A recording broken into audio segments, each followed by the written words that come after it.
for us, that's one system we've been working on, is that because if you're not properly following up or managing your leads, things fall through the cracks super easily, and now you're just like letting money drip through the cracks because those are deals or leads that could turn into deals. And so when it gets messy, you wonder why. And we see this with a lot of newer investors, especially solopreneurs, where they're not really doing proper lead management or CRM management. Is they're like just running and gunning, they're kicking ass, they're still making money, but they're like, oh my gosh, dude, my CRM, I have so many leads that I'm not following up with. I know I'm doing a poor job. Like that's like one of their number one issues that they have when they're starting out. And so that's why for us, when we have so many sales reps, like it gets out of hand really quickly.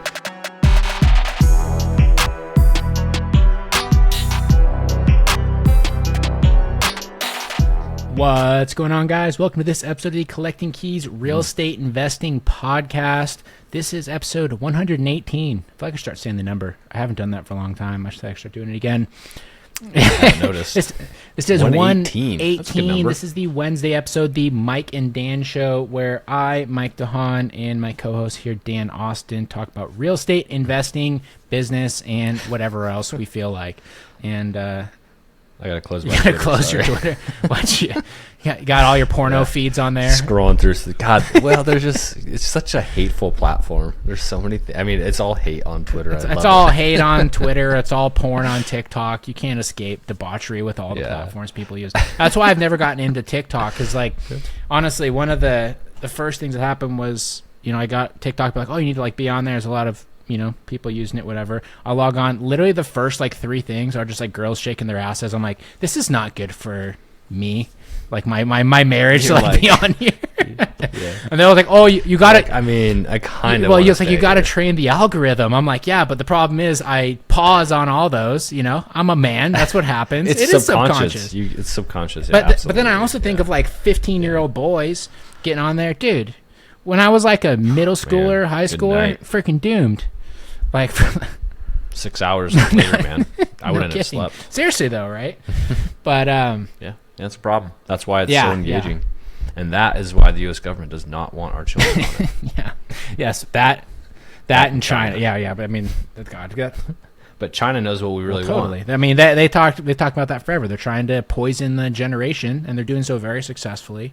And it basically, you fuck up like the newer generations, and it creates just issues for everyone in the future. That's like an old CIA thing that they've talked about since the Cold War. Well, the Russians are trying to do the same thing, but I think if you look at the demographics, China will implode within 70 years, so it won't matter. Yeah, probably. I don't know. I have no idea. That's what the other experts say. I mean, that's what the U.S. did forever. Look at the entire Middle East, which went and destabilized all those countries, and now they kind of are in a bad spot. But anyway, that's a big digression right out from the start. I promise we don't start. We're not just all political on this show. But real estate has been crazy though. We had a big, I guess, overview of all of our marketing with our one of our in-house guys last week, and pretty much every single market that we are in, our cost per lead and cost per deal are like plummeting right now. Which is good way. It is selling season. Yeah, we have had it's a huge increase in response rates on everything, and it's kind of funny. We get to the point where we just have like such a surplus of leads right now that it's hard to sort of figure out when you should be marking some of them dead, and you kind of end up with this zone where like you have a lead that the guys will have a lead that they maybe want to try and like squeeze something out of just because it's a bunch of them to choose from, so they'll push them off to the side to review at another date, and it'll be like the notes are like, oh well, they were super nasty towards the call rep, like they told her to go fuck herself, but they also said that they're getting divorced, so there's a motivation there. It's like maybe we should keep the line open just in case something comes together. Is this the intermediate, the not dirty laundry? Yeah, file? Pretty much, right? Like you can't quite decide if you're gonna clean it or not. Like I wore it a little bit, but not. Yeah, exactly, right. But then eventually, what ultimately happens, you just throw it in the laundry, and that's what happens with all these leads too. A week later, it's in the laundry basket. A week later, basket. 2 weeks later, you come to your senses, and you're like, I just need to wash this thing and get rid of it. Which is totally fine. Yeah. But it's been crazy busy, and the thing is too with all these things, I don't know what it is, but with all the different markets that we are in, there's always an inverse relationship between the number of deals that we have in process in any market and how helpful the title and escrow company is. Maybe that's just because in the busy markets, everyone's busy, so they're like slammed. I don't know. But like, was it in Memphis right now where we're closing a bunch of stuff? Completely unresponsive, title and escrow. Yeah. They don't. It's like, hey, by the way, we're not paying you to do a title and escrow, right? So you shouldn't answer the phone. Holy smokes, yeah. Yeah, you think that they'd be a little more responsive when you're doing that many deals with them too. I know in Spokane, our escrow agents reach out to us and like want to know us and make sure we're happy. I mean, it's funny. You forget about how valuable that role is to your company until you have one that sucks.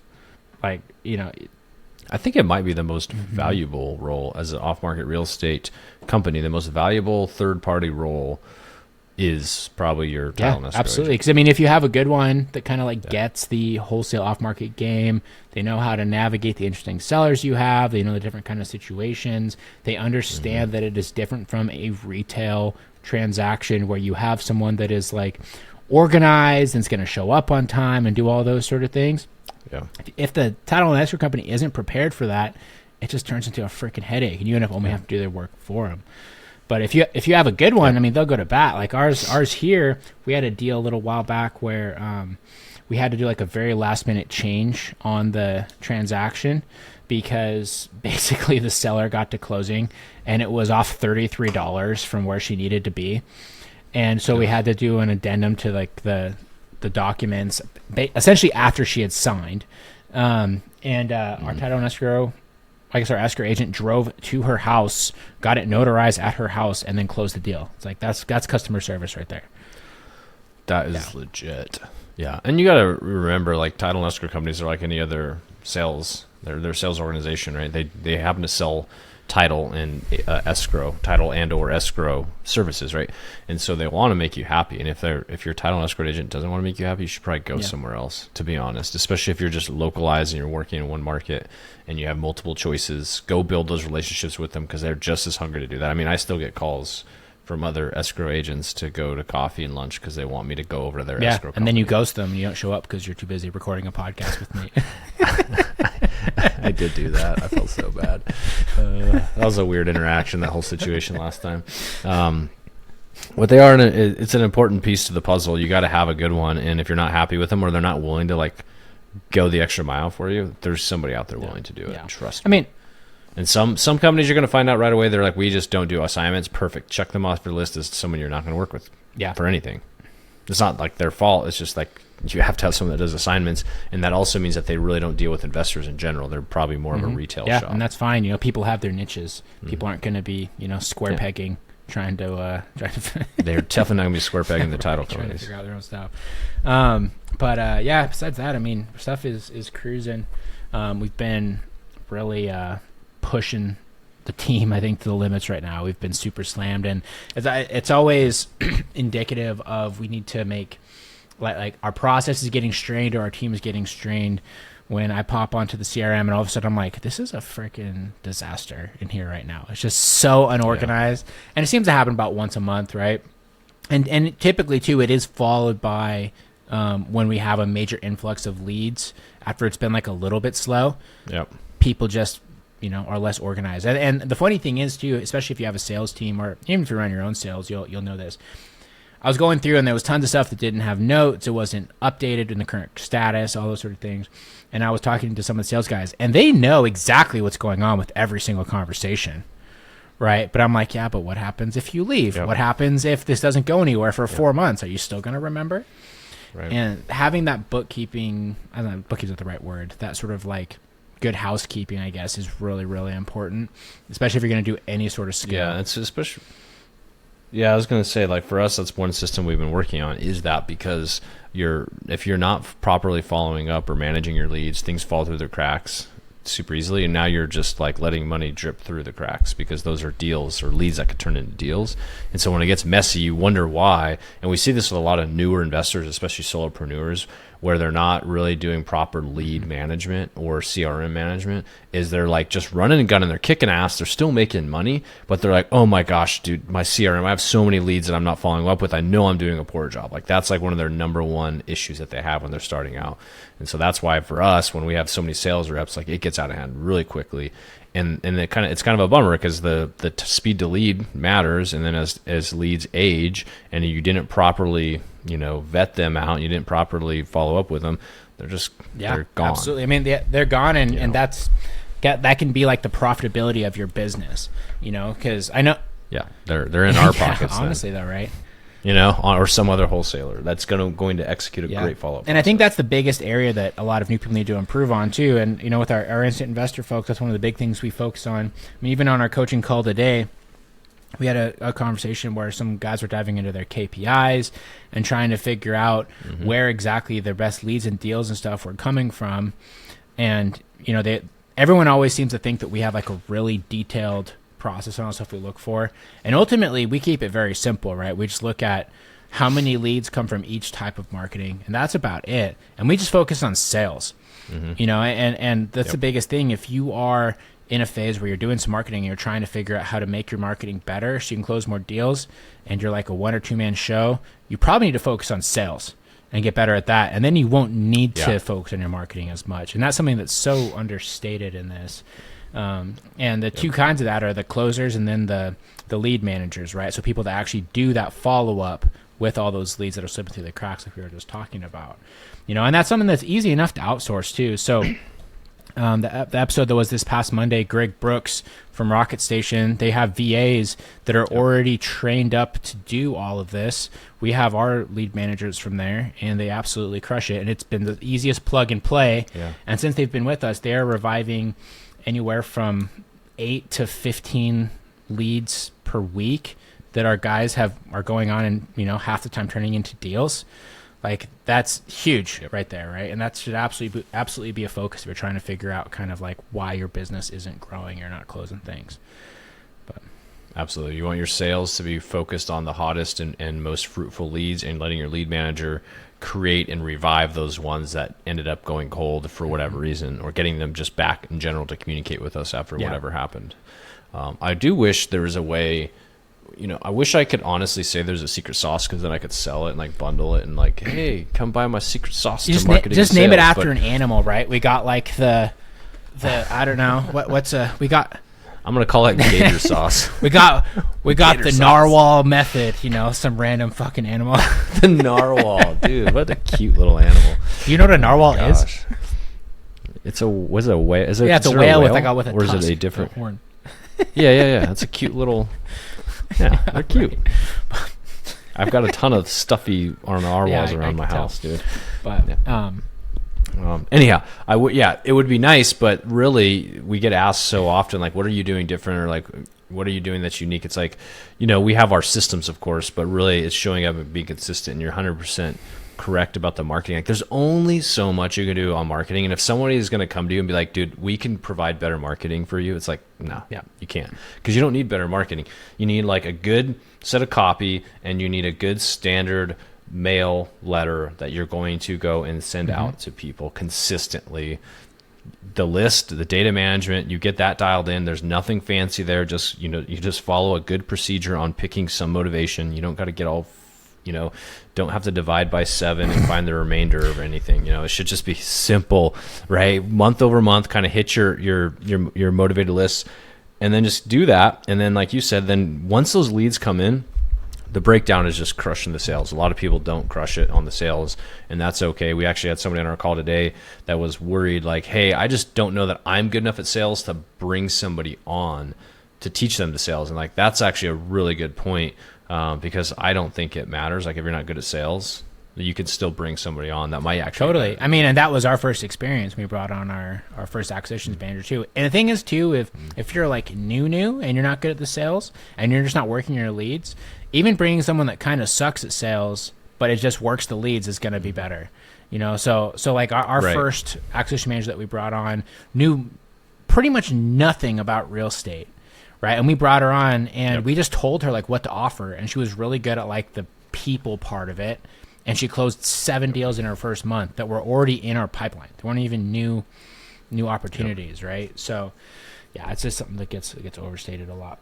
Overlooked a lot rather. But either way, too, if somebody tells you that they have some secret sauce or they have some like fancy name, like, you know, geo arbitrage, or they have that one out.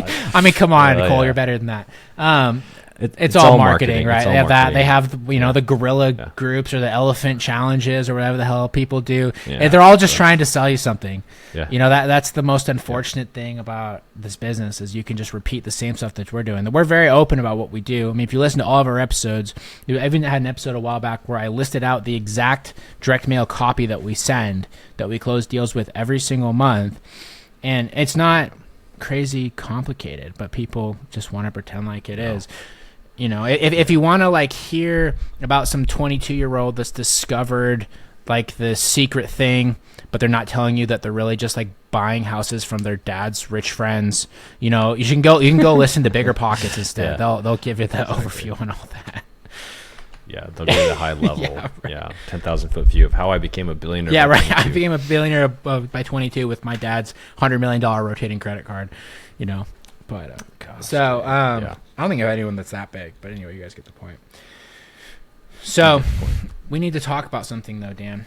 It's a very important issue. And great! I know, I'm very excited. And I actually do think this is an interesting topic, but it's something that's popped up a couple times on different news feeds. But it is virtual reality and how that is going to affect real estate values. Okay. And there's an interesting, I know you're rolling your eyes. There is an interesting take on this, though, where basically people are saying that, and this is all driven by Apple's new VR headset that I guess is supposed to be super fancy, which also just sounds like marketing. Which probably isn't nearly as good as what's right I have no there. idea. Like, I literally don't know anything about the tech behind it. But basically the thought is as the VR becomes better and better, there's going to be less demand for nicer properties, for land, like things that aren't going to be as important because people are going to be spending more time in the virtual world, right? And all of a sudden, all of the earthly things. Are we gonna talk about the metaverse again and how that's gonna just people are gonna love it? Here's why I think the whole argument that virtual reality will change people's complete perspective. So I think augmented reality has a really huge application in a lot of things. Education, construction, there's just a ton of great for augmented reality, which is where you're still seeing the real world, but it's augmenting in, like, imagine building a building and you have to look at where the pipes for the plumbing go versus where the electrical wires go to make sure they don't, like, you know, run into each other. Totally makes sense. You can do that. But why I think it's kind of a stupid argument is we're humans. And this is for the same reason why I don't think AI, although it can do detrimental damage to the world, it's not going to completely wreck the human race, because at the end of the day, humans still like to be challenged and they still like to do things and still like to feel experiences like in the real world, right? So say you can go and get you can put on your VR headset and just like stare at the wall and it looks like the ocean. You're like, oh, I don't need to go on vacation. It's like, no, that's not true at all. Like, people still enjoy that real feeling. And I'm not saying that as like an old stodgy person that doesn't understand technology. Anything. It's like, oh, I'm going to go climb a mountain on this VR headset. That's really cool as like an opportunity, but there are people still that are into climbing mountains still going to climb a mountain. Like, that challenge, that physical challenge is going to be something you I think that when it comes to novelty sort of things like that are like lifetime experiences, sure, I think you're absolutely right. I think that when it comes to like the actual real estate portion, it's more things like some of the smaller novelty stuff that people have in real estate that they currently value will become a lot less important.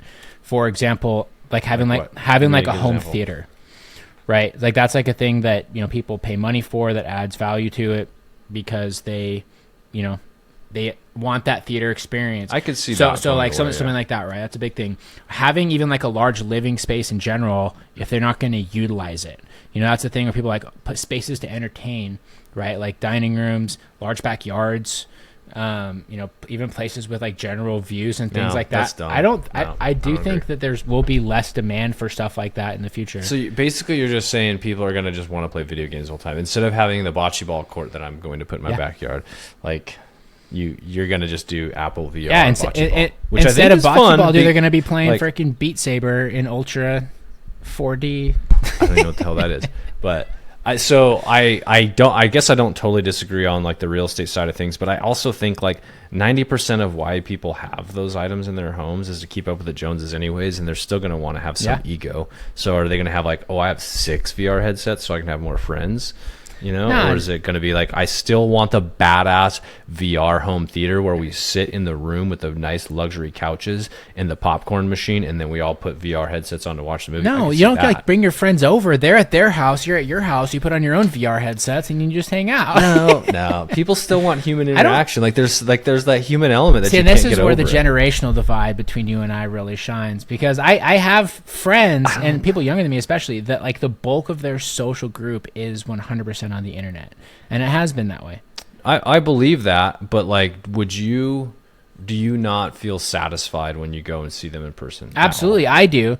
Like more so than like a text I do message. for sure, but I would say that that's where I sort of lean on the older side. But if I look at some of my cousins, for example, that are in like their early mid 20s, okay, that grew up playing online video games and those sort of things, and especially they went through college during the COVID era, they're extremely comfortable with being 100% online. Oh, totally, and I'm comfortable with that too. Like, having a good relationship with somebody. I mean, shit, you and I don't even see each other in public very often anymore, unless we're like a conference.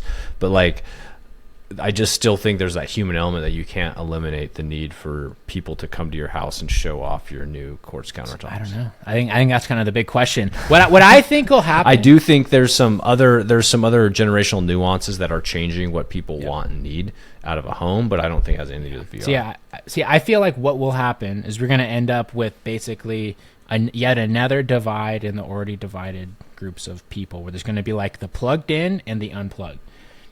Right, there's going to be communities of people that just like live in their little, 400 square foot flats that are always plugged in. They have cheap living. They, do their whole thing, and that's where they get their value. And then we're going to end up with the people that are like, I don't care if I live in a single wide that's from 1975. I'm on my 10 acres, and that's what makes me happy. And then there will be spectrums on that on either side. Well, that's yeah. I get it, but you know what? It's a good. Here's another analogy. It's like how I've always thought about runners. Right, there's a big divide between people that go into the gym and actually get fitness, and people that just go and jog outside. Yeah, they're for fucking no good dorks. reason. No. There's a divide, and just like the VR people, I'll be able to walk into their house and take their VR off their head because I'll be used to walking around in the environment and be like, now you got shit. Just like a runner, like you can't run forever. I was like say about runners because we're both meatheads. In case you guys are new to this, but I'm like, well, you can run really far, but you're gonna call when you have to remove your refrigerator. I mean, none of your runner friends can help you. Exactly. And if I gotta run wherever you're going, I'm just gonna get in my car. So I'm definitely have a right. Yeah, I just say runners are always running. They're running Something. from their problems. They're running from life. They're always running. Funny. We got a lot of people that listen to this that are probably super into that too. So sorry. Yeah, they're probably like, ugh. A lot of real estate people are into running. They're either like super into weightlifting or super into running. I feel like those are the two. There's something about like people that are into business or like high level like CEOs, things like that too, that are just really into like triathlons and like marathons and these long endurance sports. And I don't know if it's like the mental discipline that's associated with it that they like or what, but I don't know. I definitely just don't fit that. Yeah. But they love it. And they do, like, people train like that, like crazy. Like like the Iron Man athletes that they're always some successful entrepreneur or CEO. Totally, when they're like the CEO of some Fortune 500 company, when they're not training 3 hours a day for their Hawaii Ironman. Maybe that's what it is they're the only people that have time to train like that because everyone else is too busy working. When you're a CEO, well, because there's a lot of thinking as the CSO. You got to consume a lot of information, and to do that, you got to be active. Otherwise, you just turn into a blob. I guess. I don't know. But outside of that though, I don't think there's anything too crazy in the real estate world that I've seen. I don't even know what rates and stuff are looking like right now. I feel like just kind of been They're a little over 7%. I haven't seen. I feel like in down. the general news, the real estate market is just so not cool anymore. With like, they're definitely not talking about No. it. Inflation's kind of like, going on. It's still there, but they're not really talking about it. There was some interesting conversation. Who was it? Maybe Aaron Amuchastegui said this. He was explaining. I don't know if you guys follow him on Instagram, but I'm not even trying to spell his name, but I think he was talking about it, like how the inflation, even today, which is a little bit lower, still brings into account on the 12-month rolling average, like 2 of the highest months of inflation last year, which, would have been, I guess, May and June, or April and May. And if you cut those off, inflation is actually getting quite a bit lower already. And so that would indicate that maybe, in a couple of months, they might actually pause on rate increases, or the next time that the, Fed meets, that they'll pause on the rate increases. And so I don't know what your perspective on this, or if you have a reasonable crystal ball thought here. But if they start pausing, does that just like mean people with money are ready to start moving with it? And especially if they pause and then they hopefully, I hope that they don't try to decrease rates too soon. Yeah, I mean, it's just so hard to even know what's going on. Well, the problem is too, we're kind of nearing the election run-up season. Election season's 2 years these days. The presidency's such a freaking joke, because they get elected, they spend the first year just like basically giving the middle finger to the other side and just like changing everything. Then they spend the entire second half of their term getting ready to try and get reelected, so nothing ever actually gets done.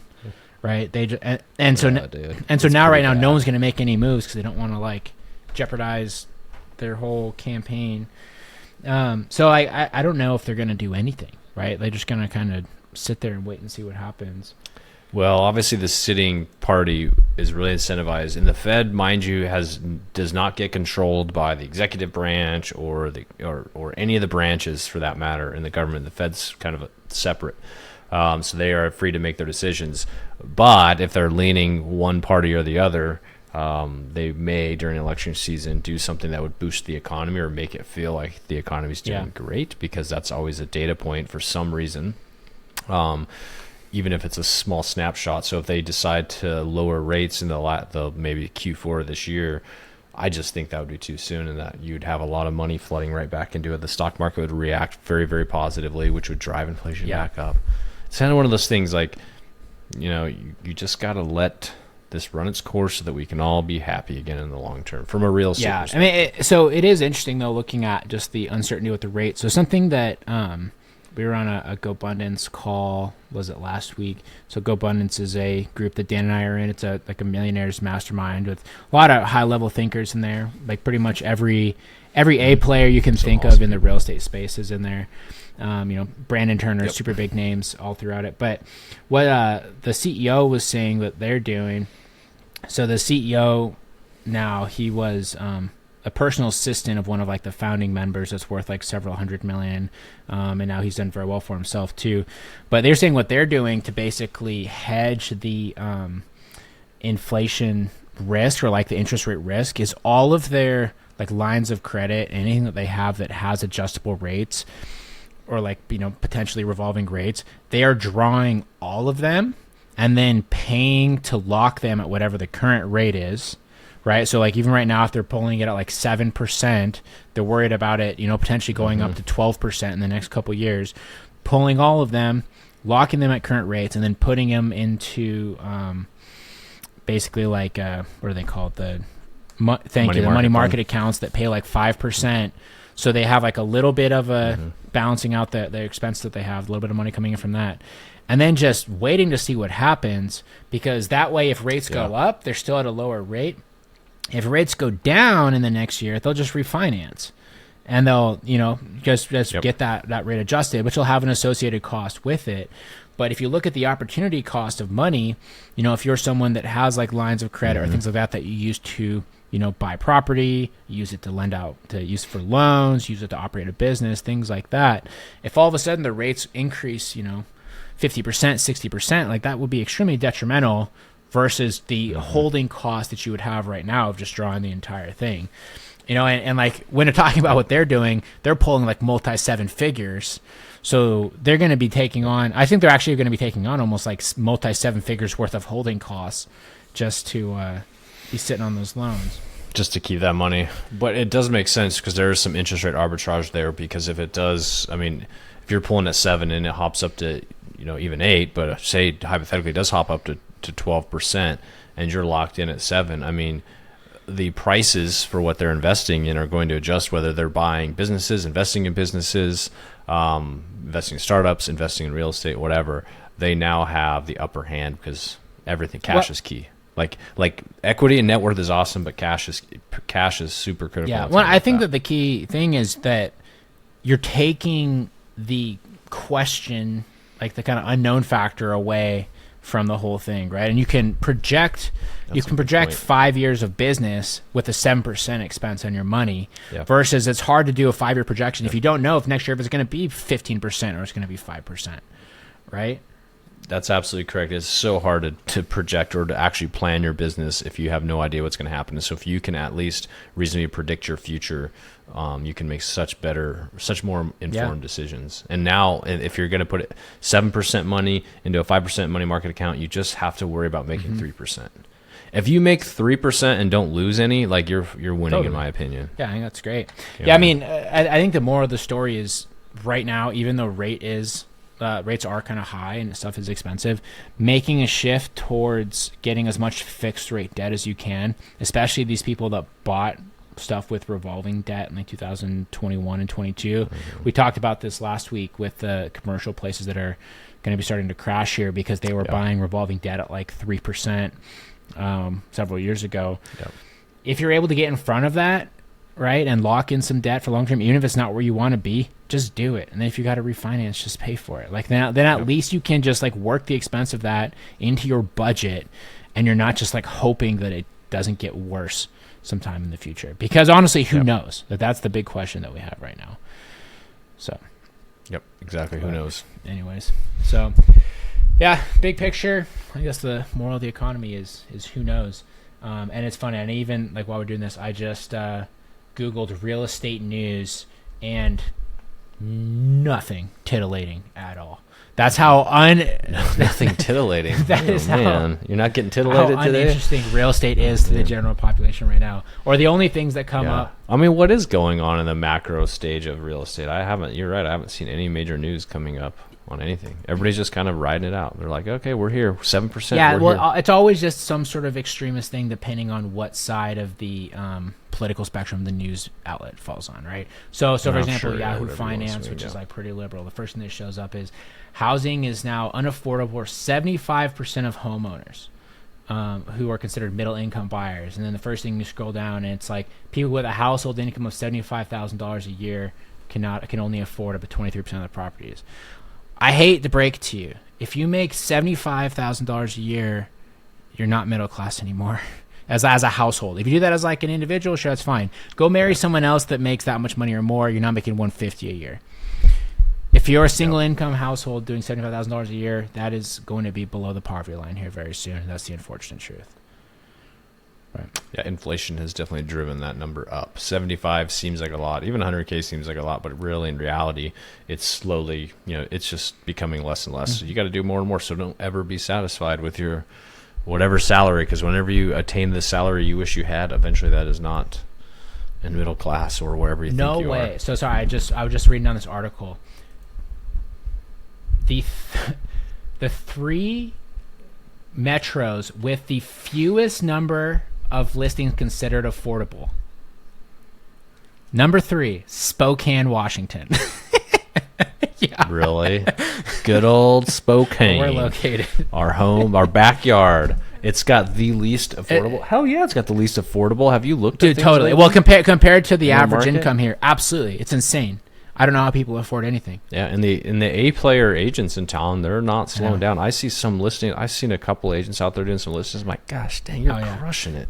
Like they're like $800,000 listing after $800,000 listing, just popping them off. I mean, of course that doesn't mean they're selling them, but Also, here's the thing too about the $75,000 a year thing. Before people always blame inflation for that.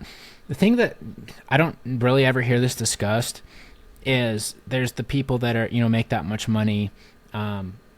We never talk about all the other people that are crushing it, right? And that are like going out of their way to make more money and are higher income earners, which is more and more people every single day. And everyone wants to blame the government and inflation for the increased cost. It's like, no, it's competition, right? And there's other people out there that are simply doing better. Like, honestly. Yeah. Right? Yeah, there. I think that could be an element, especially in a country where there's a desire for immigration, like where immigrants want to come. They're going to come and compete too, and they're going to do well for themselves because this is the land of opportunity. And I think that's a good thing because it raises our economy in general to have better, brighter people.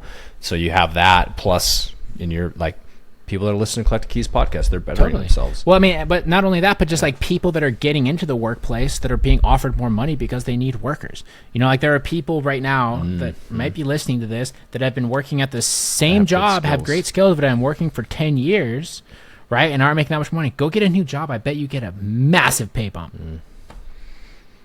Yeah, there's definitely opportunity out there, whatever industry you're in, whatever career you're in. I think there's opportunity for you to get that pay bump by going somewhere else. And I think that the biggest takeaway is, if you're in that zone, you're a single income earner and you're doing that, just don't expect to be able to buy like your dream home. And you need to focus on making more money, right? Or like have like a path or a direction for how you're going to do that. It's not like you need to go and, quit your job and then find something next week. You're going to make a lot more, but be learning how to run a business, be learning how to invest, be like increasing your skills so that you can make more money, or like work at a company that has upward momentum.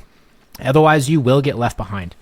Right. And that is ultimately like the circle of life, right? Like people, I guess this is the difference between a capitalist view and a socialist view. Socialists think it shouldn't be that way. Capitalists are like, I don't know, it's the pull up your bootstrap sort of mentality, right? You got to eventually take control of yourself. What this would be an interesting conversation. What do you think if you had to if you were working a job and you're like, I'm going to change career paths because I want to make more money? What would you pick? Just like if I could do anything, if you had to go work for somebody else, probably some sort of sales role. I mean, that would fit me, my personality, and also too, it has, depending on what it is, it has a lot of upward. A lot more upside. A lot of upward momentum. Yeah. And also too, the barrier to entry for that is a lot lower than like high paying technical jobs. So like if I was going to go and try to be like I don't know what a high paying technical job is, like something like medical, right? I have to go to school for that. Medical sales. I mean, but even then there's still a lot of schooling. Yeah. There's a lot of training. But getting into like honestly right now, like loan sales, if you can get good at that with interest rates right now, you'll freaking print money. I mean, right, as they come down, you'll be really some of the richest dudes we know have loan brokerages. Yeah, I know. I've thought about that too. I'm like, man, that's actually not a bad model if you really can get into it, learn it, build out your network, and then expand. Yeah. So, I mean, I think that's what I would do. But I don't know. What about you? I don't know. Like, I used to think that it would be into a trades business or a trades role, because then you can typically go start your business and scale it, right? So I know quite a few people that started out, working in the trades. Even my brother, this is what he did. Started out in the trades, making good money, in the deep six figures, doing that, but then leaving and then starting your own business within that trades, whether that's electrical, plumbing, construction, roofing, all that sort of stuff. I think those folks tend to have opportunity, and the competition's so much lower. Yeah. Honestly, because they're not sophisticated. It's like Cody Sanchez is always talking about buying boring businesses. Well, construction can be inherently boring, and you just have to have systems. And the people that I see that are super successful, the only difference between them and the solopreneur plumber, for example, that just turns the pipe wrench, is that person that is successful stopped turning the wrench, hired somebody, took the sacrifice, and implemented systems. I mean, and then you can just scale it. It's marketing, sales, and systems right there. I mean, and you can take any business. I mean, you go and but there's one thing there. There is a barrier to entry in some of these, the technical trades. The people that have the ability to do systems and are the most successful understand what they're doing. Yeah.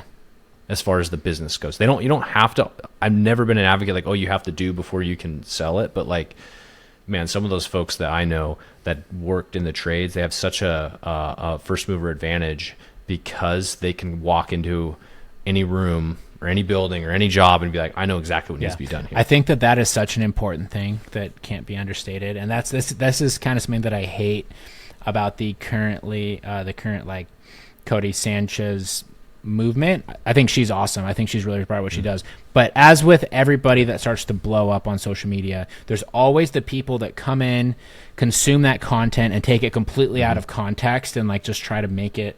They try to square peg themselves into that, right? Now they start square pegging. They go to biz buy sell and buy the first thing. Exactly, right? And there's people that I've talked to. They're doing this. They're like, yeah, I'm currently buying a book binding business. It's like, well, do you know anything about that? No. Do you have any managerial experience? No. Then what business do you have buying a business that employs 45 people and something that you are not a subject matter on? Like, well, they have a COO who's been there for 15 years. It's like, yeah, but what happens if that person leaves, which they very well might, when they're just like, well, this is bullshit, and they exit. Then there's a lot of risk. There's a lot of financial risk for you, but you're also taking into account, not taking into account the livelihood of all the people who work there and rely on that paycheck to feed their families that you're not going to be able to run. Yep. And I don't know what that is, but it's been, I'm starting to hear about that more and more. And there's so many people that have zero entrepreneurial experience that are like, I'm going to buy a small, boring business to get financial freedom. And it just doesn't make any sense.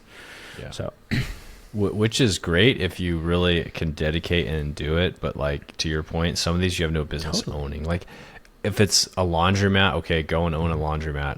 That's fine. But like when you're talking, buying proper businesses because the numbers look good, but you don't know how to operate it, that's a pretty scary thing. Not that it can't be done, but it's there's a lot of people's lives at stake and other things. I mean, it's not as simple as it's made to seem on a 30-second I just think it's important that people look at the whole view and, the full perspective of what you're getting into. Same thing with real estate, right? There's a lot of people that are like, yahoo, I'm in real estate. I've got an Airbnb now. They don't have any idea of what that means to own that property. Yeah, or like how to run any of those businesses or do any of that stuff, or how to screen tenants. And they're like, oh, but it's a single mom. She's so nice. Like, she's been evicted 18 times. Right. Did you run their credit report? Right. What's that? But anyways, point being, you should make sure whatever you're doing that you are controlling your own destiny and be educated in whatever you're getting into, because you gotta make a big move at some point if you want to get anything done. But if you're just trying to keep up with the Joneses in the entrepreneurial space, you're gonna get bit. And so you got to make sure that you actually understand, whether that means you're paying for a coach, you're partnering with someone, you're finding a mentor, you're joining groups like GoBundance or whatever else. Don't just like go to biz buy sell and buy a business, or just go on the MLS and buy the first property that's missing a roof. Right, you will get yourself into trouble. Right. But anyways, all right, Dan. Anything else before we finish up here? I'm good, man. I'm gonna go pre-order my Apple VR. So you can sit in your 500 square foot basement, and maybe your wife can VR upstairs, and you guys can, I don't know, watch a movie or do something else. I don't know. Be in our separate bedrooms. Exactly. Hey, I mean, to be fair, you snore, so I wouldn't be surprised if you're moving that direction. But please, come on. All right, guys. Well, thanks for listening. I hope that you enjoyed this episode. Please share it with anybody else. I was actually thinking about this recently. There's like 7 billion people in the world, and less than 0.001% of them know about us, and that's kind of messed up. So you should go to increase those odds. Yeah. I would like to get it to at least 0.01. I feel like that would be pretty good. I think that would still be... That's like a whole magnitude. That's a lot. That'd still be, like 70 million people? But if we can, I mean, holy smokes, you can't stop us. So that's the goal. I want to be in front of 0.01% of the world's population. That's the new goal. So cool. Anyways, go and share it with everybody. It's the greatest way to help us grow. And if you want to learn how to find off-market deals and get rich with some discounted properties, you should go to collectingkeyspodcast.com/free, and we'll give you the 5-step guide about exactly how we did it to start, and we continue to do so every single week. So thanks for listening, everybody, and we'll talk to you all next week.